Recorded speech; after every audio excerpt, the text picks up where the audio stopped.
दिल्ली में सांसों का संकट बरकरार है। आनंद विहार का AQI 762 पहुंच गया है। कई इलाकों में हालात गंभीर बने हुए हैं। 6 दिनों तक एयर क्वालिटी में सुधार की कोई उम्मीद नहीं है।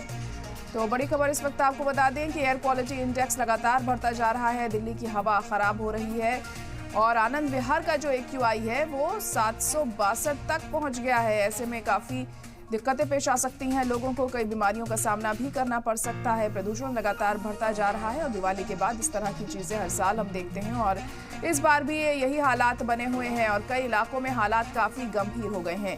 6 दिनों तक एयर क्वालिटी में कोई भी सुधार होने की उम्मीद नहीं है। ऐसे में अब देखना होगा कि सरकार की तरफ से क्या कदम उठाए जाते हैं हालात को ठीक करने के लिए।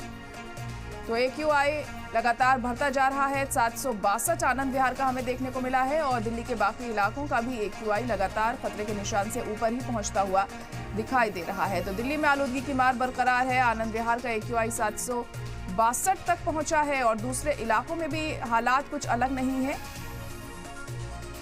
और हर साल सर्दी आने के साथ ही इस तरह से जो आलूदगी है वो बढ़ती जाती है और दिवाली के बाद इसमें और भी ज्यादा इजाफा होता है और वही चीज इस साल भी देखने को मिल रही है। अब देखना होगा कि सरकार की तरफ से क्या कुछ अहम कदम यहाँ पर उठाए जाते हैं। हालांकि ग्रैब 2 को लागू किया गया लेकिन अभी तक भी उसका कोई असर हमें होता हुआ नहीं दिखाई दे रहा है। इसके अलावा अगर बात करें तो पिछले सालों में भी हमने देखा किस तरह से कई रूल्स एंड रेगुलेशंस लगाए गए थे आलूदगी को कम करने के लिए, मगर उस चीज़ का भी कोई खास असर होता हुआ नहीं दिखता है। अब इस साल क्या कुछ बदलाव लाने की कोशिश की जाएगी सरकार की तरफ से।